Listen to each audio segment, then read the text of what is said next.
sampaikan juga bahwa situasi Kamtipmas saat Lebaran angka kriminalitas cenderung turun.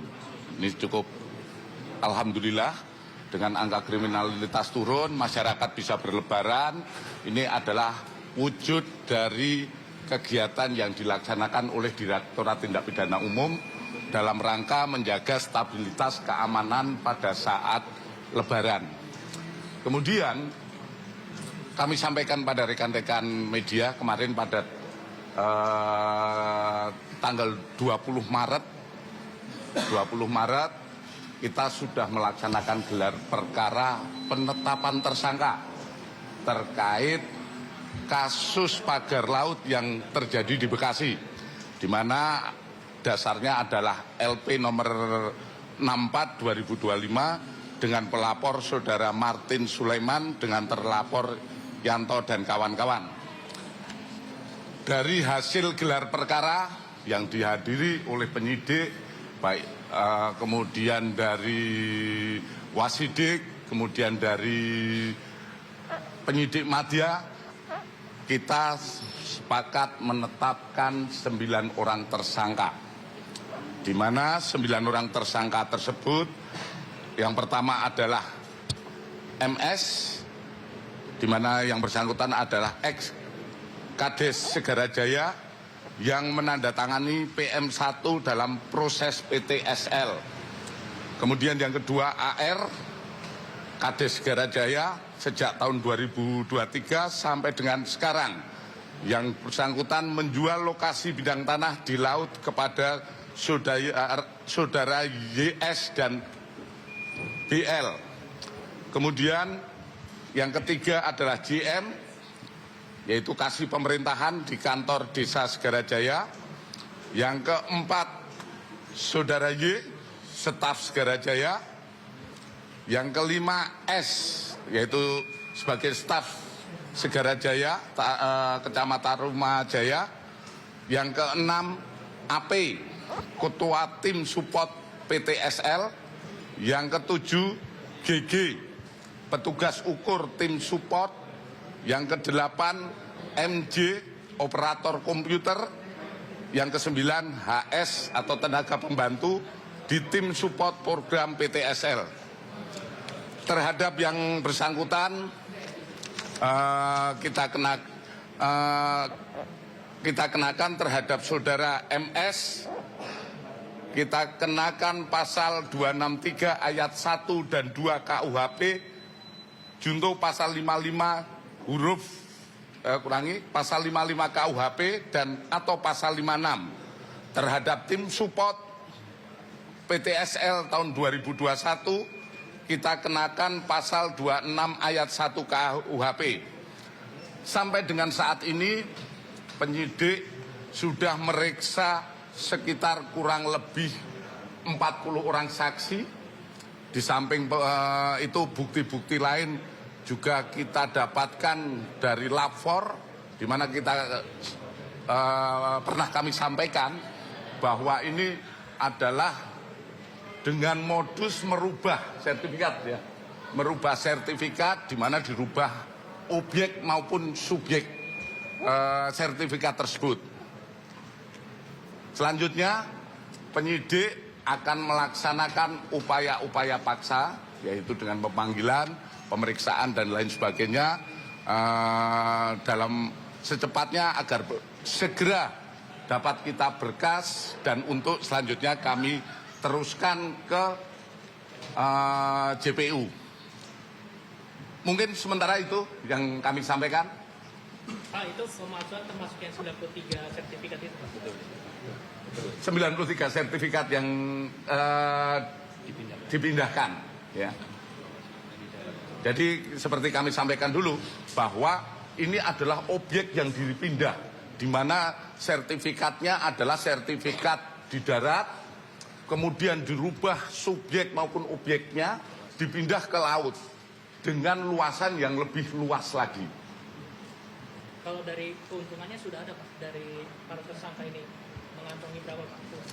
Kalau dari keuntungan kita sudah dapatkan dari tersangka, karena kita mengetahui dari objek sertifikat sudah ada yang dijaminkan, bahkan ada yang dijaminkan di bank.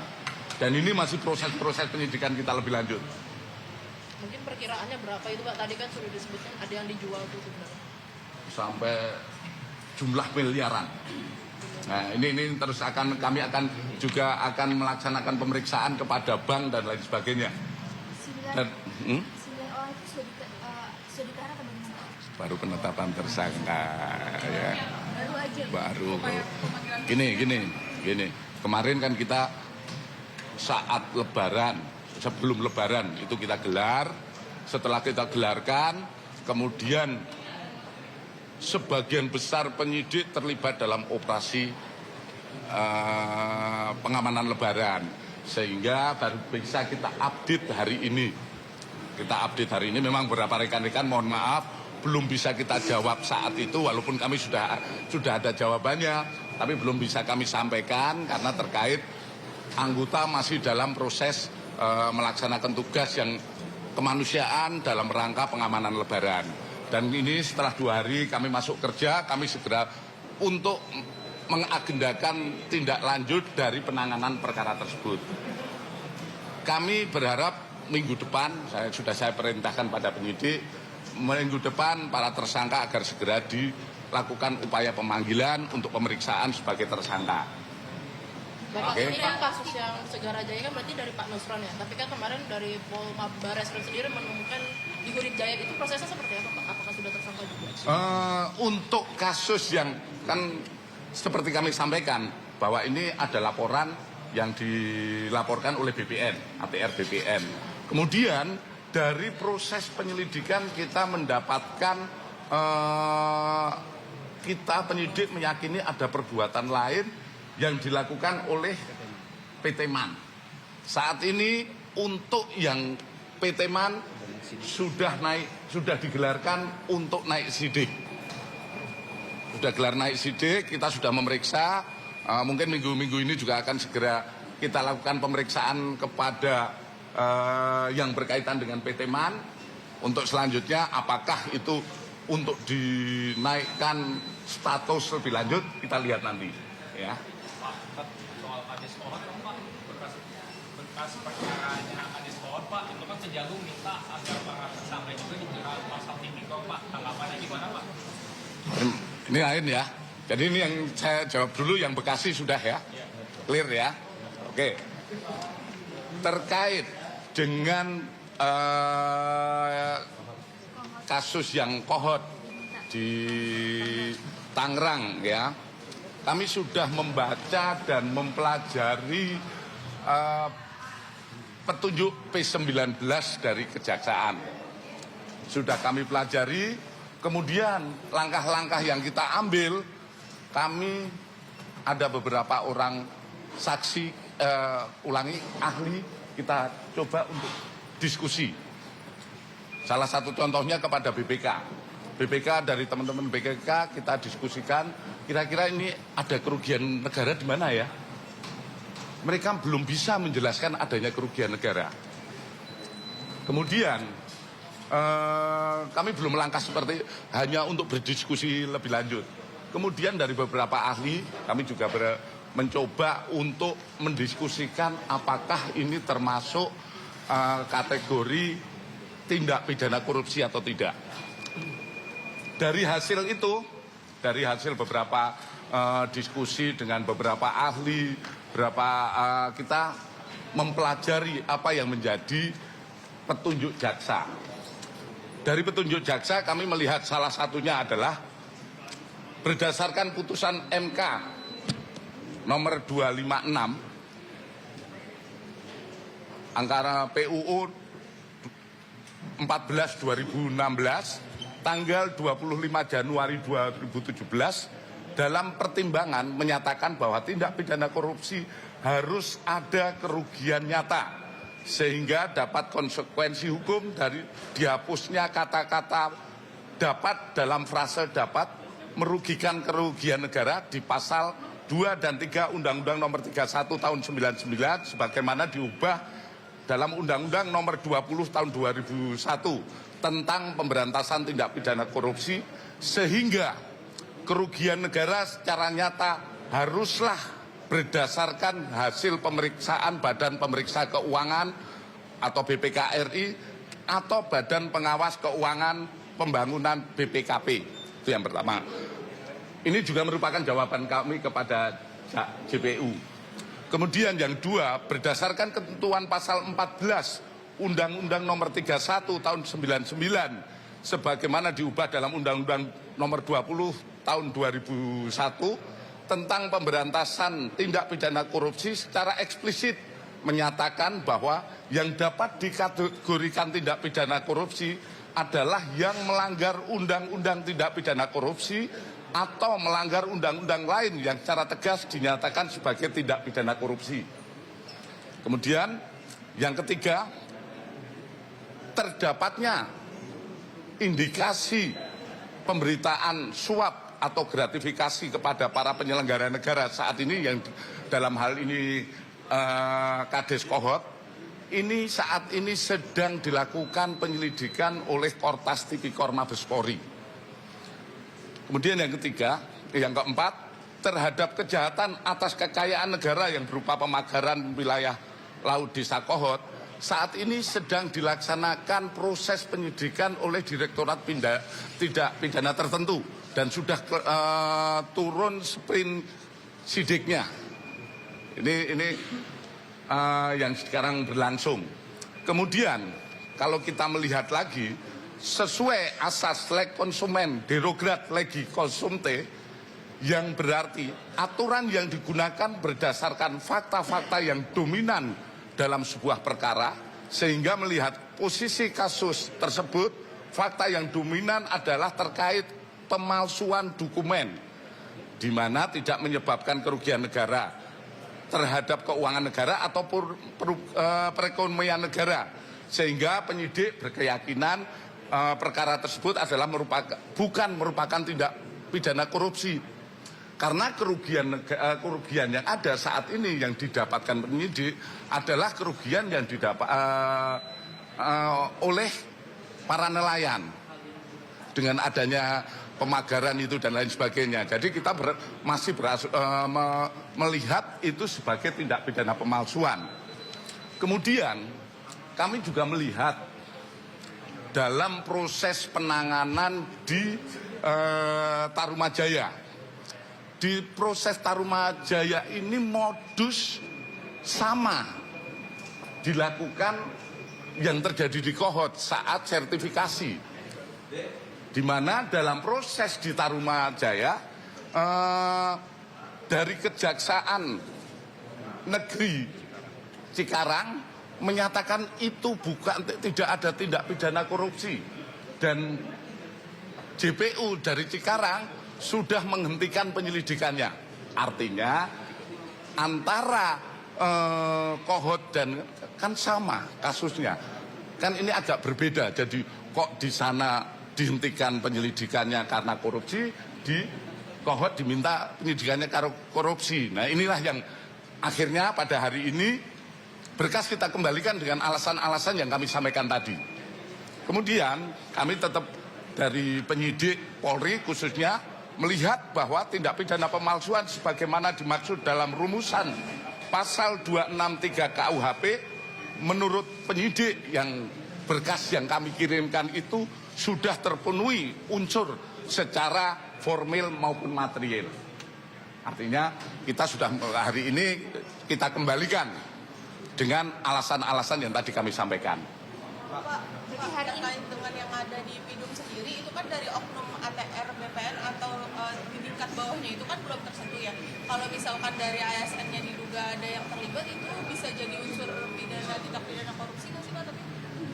Kan tadi saya sampaikan, kita menyidik tentang pemalsuan, tindak pidana pemalsuan.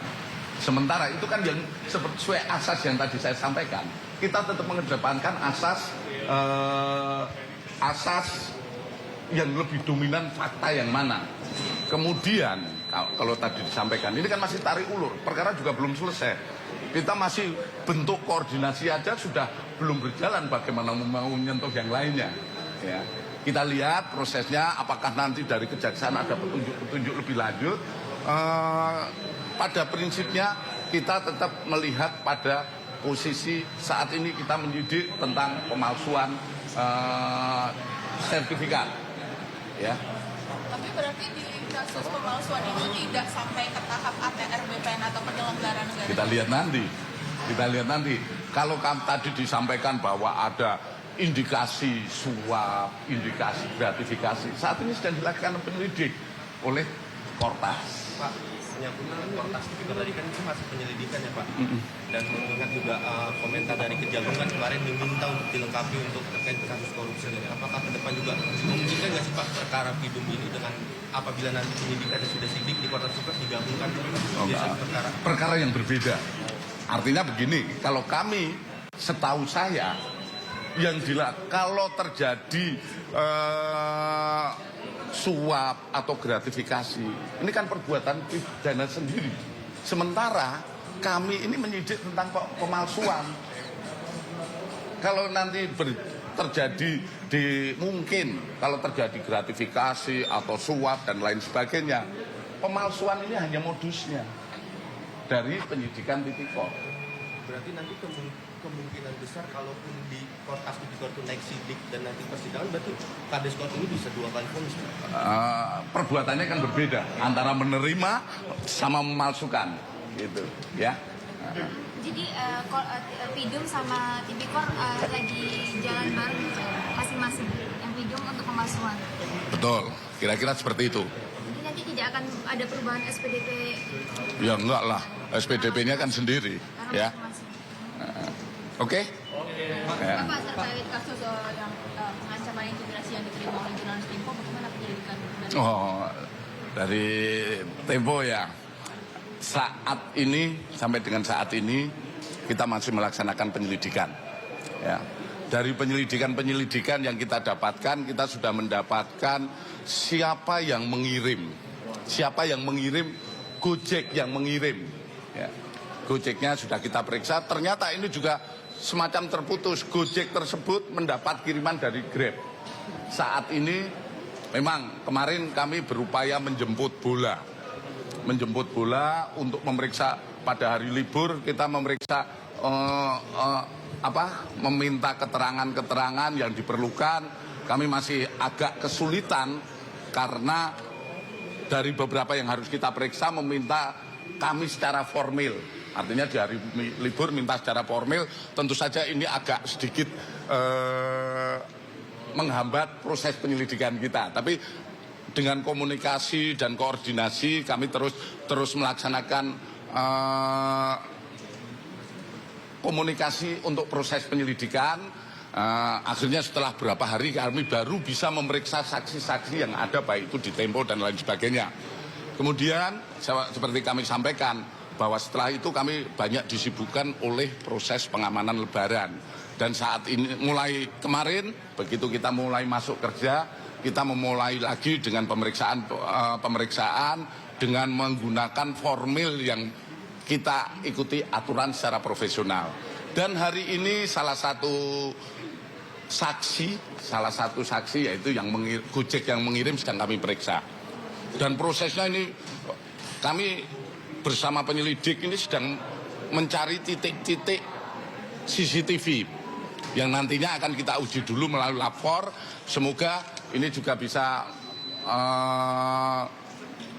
membuka takbir permasalahan ini. Sampai saat ini masih proses penyelidikan dan kami terus melaksanakan upaya-upaya untuk melaksanakan penyelidikan untuk mengungkap kasus ini. Grab ini teman si Gojek atau dapat kiriman? Saya lagi diperiksa ya. Nanti lebih jelas baru kami bisa jawab. Saat ini untuk proses yang Tempo kami sudah meriksa 8 orang. 8 orang, beberapa yang kita periksa sebagai dalam proses lidik, ya. Mungkin Batang Tikus sama Kepala BIN orang yang sama atau gimana indikasinya? Kan belum tahu. Belum tahu. Kalau tahu sudah kita tangkap, ya. Oke. Tadi ada satu lagi mengenai yang Tempo ini yang dari Grab ini dia memesan di satu lokasi yang bersama online atau memang sudah ketemu secara langsung, jadi mereka offline aja buat nganter barang itu. Lagi kita periksa. Karena kemarin mohon maaf, mau kita periksa, mau kita tanya saja minta secara prosedural. Jadi kita baru bisa kirim panggilan, baru kita periksa hari ini. Ya, oke, makasih. Ya. Kasus yang Rasman Nasution Pak, yang waktu itu yang dilaporin oleh Untuk Rasman Nasution kita tetap melaksanakan proses penyidikan lebih lanjut. Hanya masalahnya satu, pelapornya sampai sekarang belum bisa diperiksa. Belum mau diperiksa. PN-nya ketua PN berarti ya Pak? Iya. Berarti dari ketua PN-nya belum mau hadir gitu? Iya, belum mau diperiksa, sudah kita kirim pemeriksaan, sudah dijawab, namun tanda tangan masih belum sampai saat ini belum bisa tanda tangani berita acara. Jadi saya belum bisa menyampaikan untuk langkah-langkah lebih lanjut. Ya, oke? Oke Pak, makasih Pak.